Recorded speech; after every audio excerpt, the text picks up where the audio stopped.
Então, vamos ao resultado principal de hoje, tá? Teorema. Todo conjunto y, tá, de números reais,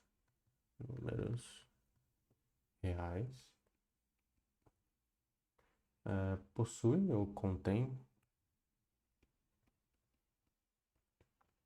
um subconjunto enumerável. Eu vou chamar de X denso em Y. Então vamos à demonstração. Eu vou começar com uma construção que é a seguinte. Então, para cada n natural, né, é possível escrever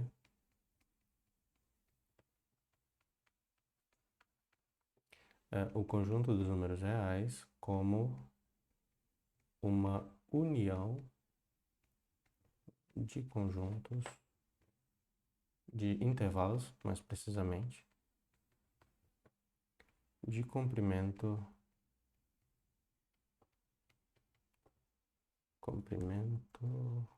1 sobre n. Como que isso é possível, né? Então, imagina que você tem aqui a reta, daí você divide a reta em intervalinhos consecutivos, todos com o mesmo comprimento, né? Que é 1 sobre n. Então, esses intervalinhos eles vão ter esse formato aqui, m sobre n, m mais 1 sobre n. Eu quero que eles tenham esse formato, né? E quando você faz a união em todos os intervalinhos, né, fazendo m percorrer aí no conjunto dos números inteiros, você obtém o conjunto dos números reais, tá bem? E essa aqui é uma ilustração de todos esses intervalinhos. Então, sei lá, imagina que esse aqui é um m sobre n, aí o cara que vem logo depois, né, o consecutivo, é o m mais 1 sobre n. Daí você mantém fechado aqui e aberto aqui. Então, mais ou menos assim. Depois você faz a mesma coisa para o próximo e assim por diante. Daí quando você faz a união de todos esses intervalos, você obtém aí exatamente o conjunto dos números reais. Agora eu vou fazer o seguinte, né? Dados m inteiro e n natural, você consegue identificar imediatamente um desses intervalinhos aqui, né? Daí que você vai fazer? Se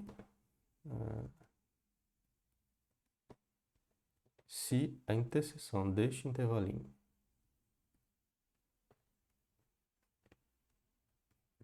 com o conjunto y for diferente de vazio, então você escolhe um pontinho que você vai chamar de xmn lá dentro dessa interseção, tá bom? Se a interseção for vazia, então você não vai poder escolher ninguém porque não tem ninguém lá. Agora, se for dado um m inteiro e um n natural e essa interseção for diferente de vazia, daí você escolhe um elemento lá dentro dessa interseção e você chama de xmn, só para você saber exatamente de que intervalinho foi que esse ponto veio. Tá bem? Agora eu vou fazer o seguinte, denote por x, o conjunto de todos esses xmn, né? De todos esses xmn, tá bem? Primeira coisa que a gente vai mostrar é que esse conjunto ele é enumerável. Depois a gente vai mostrar que esse conjunto ele é denso no conjunto y. Então, deixa eu formular a pergunta aqui. X é enumerável? Então, notem o seguinte. Se eu pego um elemento qualquer nesse conjunto X, né? Então ele veio, né, ele foi escolhido dentro de uma determinada interseção. Como eu já disse, basicamente, de onde ele veio, né? Ele veio desta interseção aqui. É M sobre N, M mais 1 sobre N, interseção Y, tá bom? Esses dois índices aqui me dizem exatamente de qual interseção foi que esse ponto veio.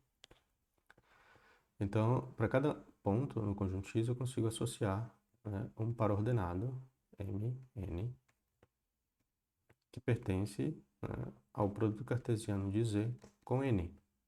E essa função aqui, ela é, obviamente, injetiva, e eu sei que esse cara aqui é enumerável. Então, quando a gente tem contradomínio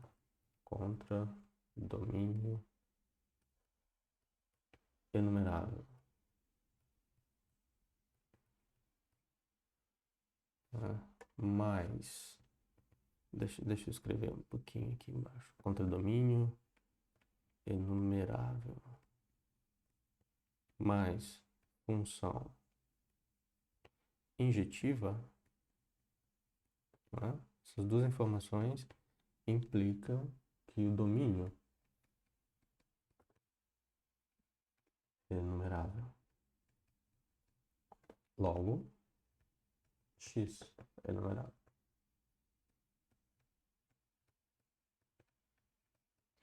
Agora a gente precisa mostrar, né, que X é denso em Y.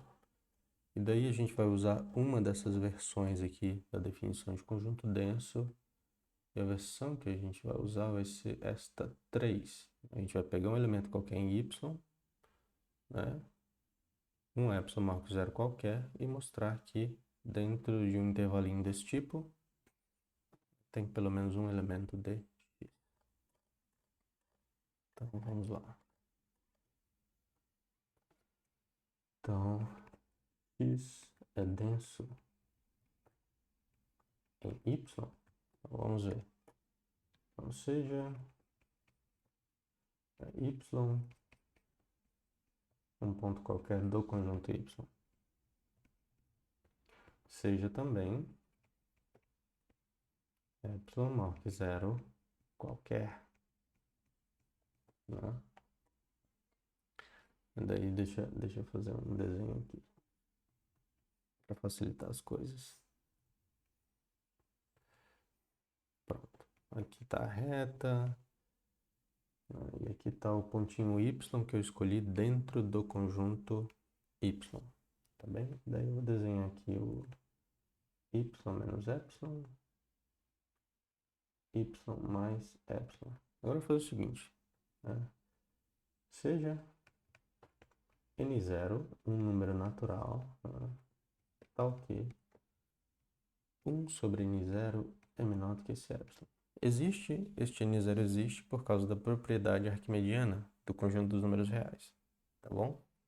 Agora eu vou dividir a reta em intervalinhos de comprimento 1 sobre N0. Então, lembrando que 1 sobre N0 é menor do que epsilon, tá bom? Então, vou começar aqui a subdividir. Então, todos esses intervalinhos aqui têm comprimento 1 sobre N0. Tá bem? Se vocês notarem, né, o que a gente acabou de fazer foi o seguinte. Escreveu R, né, como a união da M inteiro de intervalinhos desse tipo. M sobre N0, M mais 1 sobre N0, tá bom? A união de todos esses intervalos dá todo o conjunto dos números reais. Como y, em particular, é um número real, então y está contido em algum desses intervalinhos aqui, tá bom? Daí eu vou chamar de M0 esse intervalinho. Então, seja M0, né, um número inteiro, tal que y pertença a este cara.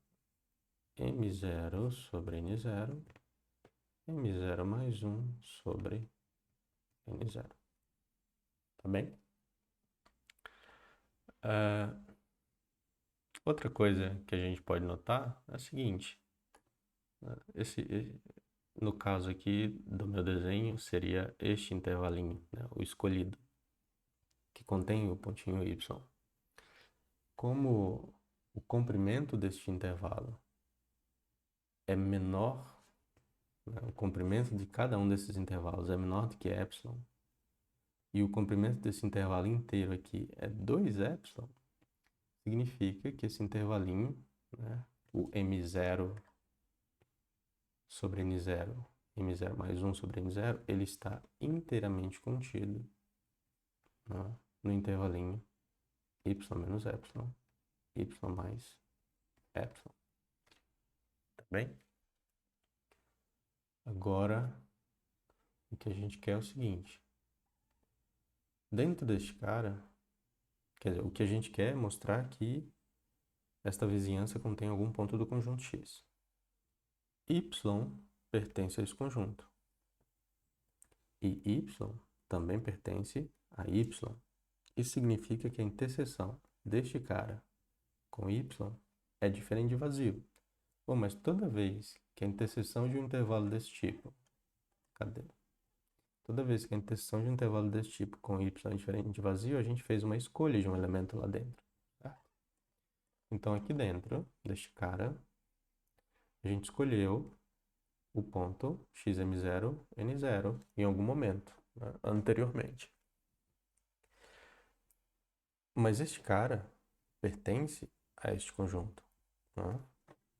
E também, isso aqui é um elemento do conjunto X, porque X é o conjunto de todas as escolhas que a gente fez. Então, o que a gente acabou de mostrar foi que, dado y em y e epsilon maior que zero qualquer, a gente acabou de encontrar um ponto x, m0, n0, que pertence ao conjunto y menos epsilon, y mais epsilon. Ou seja, a gente acabou de mostrar que a interseção deste cara com o conjunto x é diferente de vazio, né? Porque esse cara aqui pertence a x. E se você olhar o item 3, né, para todo y e todo epsilon, tem que mostrar que a interseção dessa vizinhança com x é diferente de vazio. Então, o que a gente acabou de mostrar foi que, né, logo, x é denso em y. Tá bem? Agora vamos para alguns exemplos. Então, exemplos 1. Se x for finito, o que acontece? Perdão, se y for finito. 1, 2, 3, por exemplo.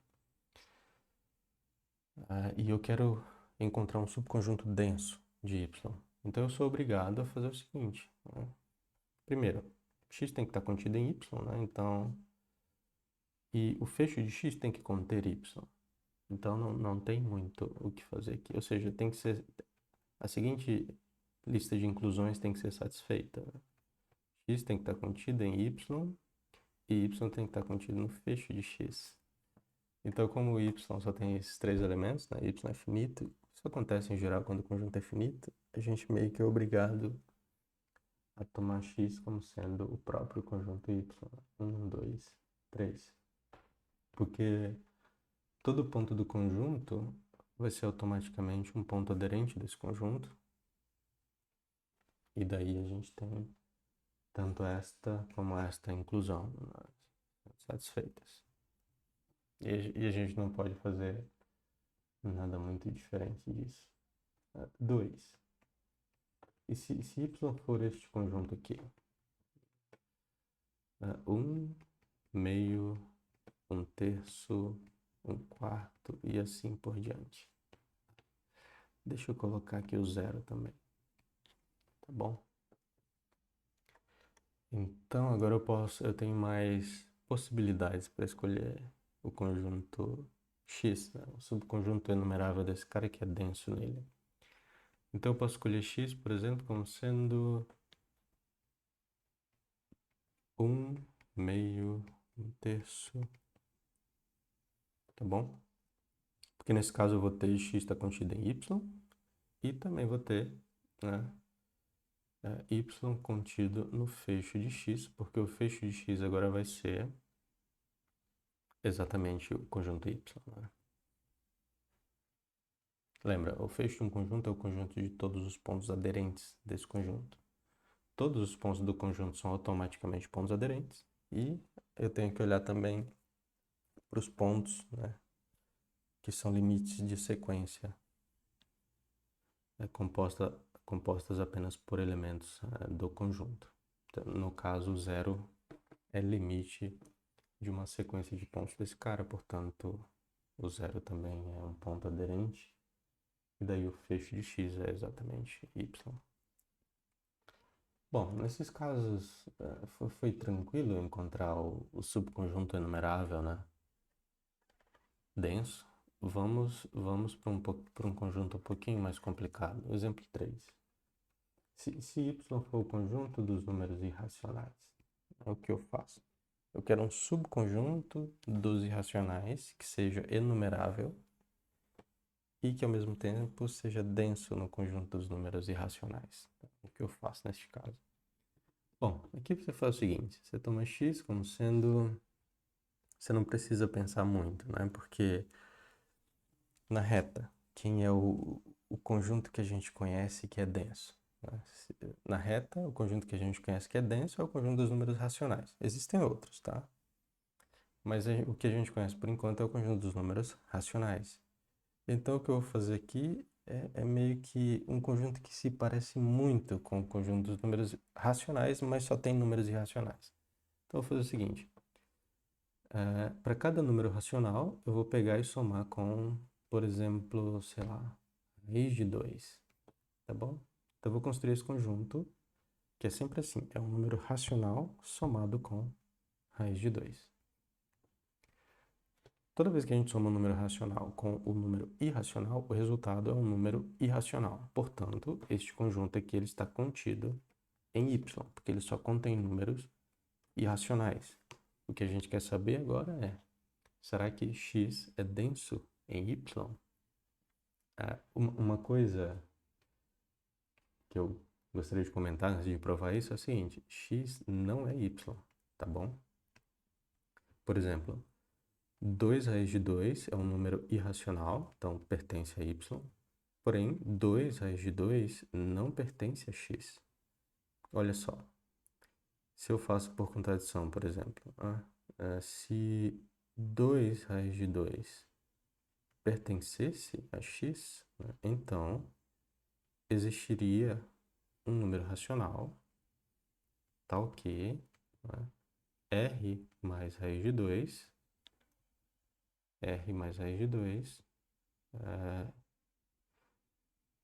igual a 2 raiz de 2. Porque todo elemento no conjunto x é dessa forma. R, um número racional, mais raiz de 2. Então, se eu estou dizendo que este cara pertence a x, então ele também tem que ser dessa forma.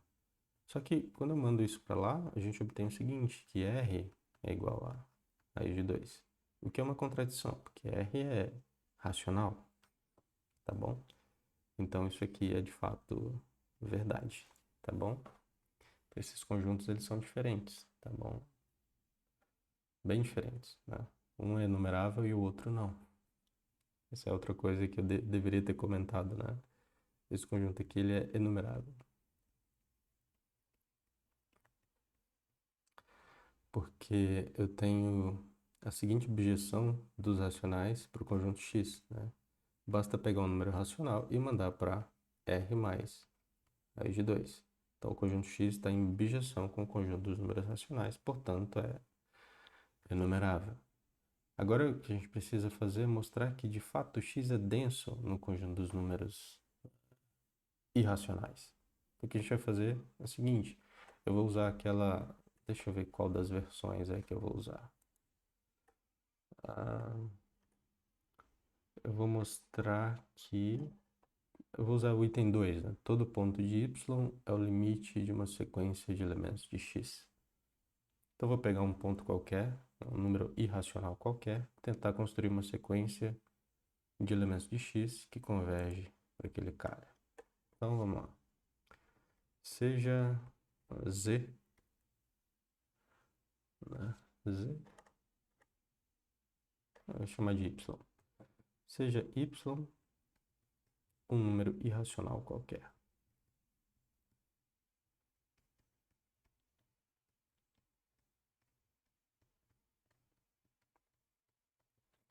Tá bem? Daí eu vou construir a seguinte sequência. O número, vamos ver se y mais raiz de 2 ou y menos raiz de 2. O número y menos raiz de 2 é um número real. A diferença de dois números reais é um número real. Eu sei que o conjunto dos números racionais é denso no conjunto dos números reais. Isso significa que existe uma sequência de números racionais que converge para este número aqui. Então, seja a n, né, uma sequência de números racionais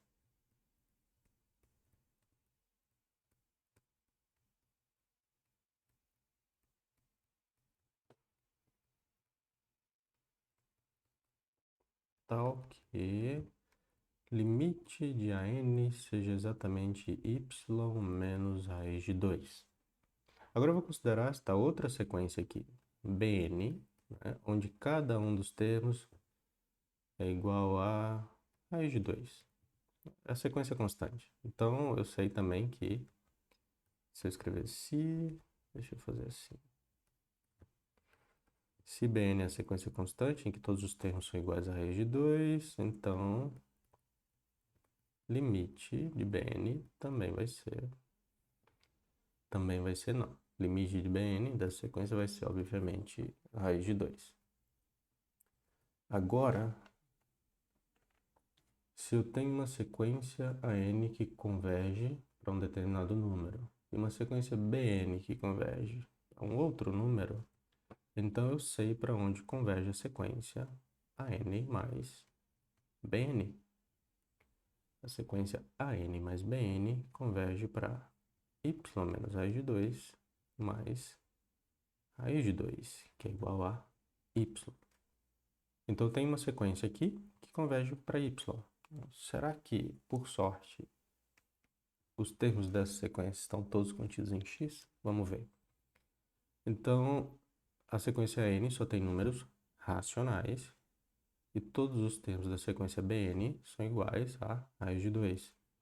Então, os termos dessa sequência são assim. A1 mais raiz de 2, em que A1 é um número racional, A2 mais raiz de 2, porque Bn, para todo n, é raiz de 2. E assim por diante. E esta sequência converge para y. Então, aqui eu tenho um elemento de x, um elemento de x, convergindo para y. Acabei de construir uma sequência de elementos de x que converge para y, portanto, logo, a y está contido no feixe de x, ou seja, x é denso em y, tá bem?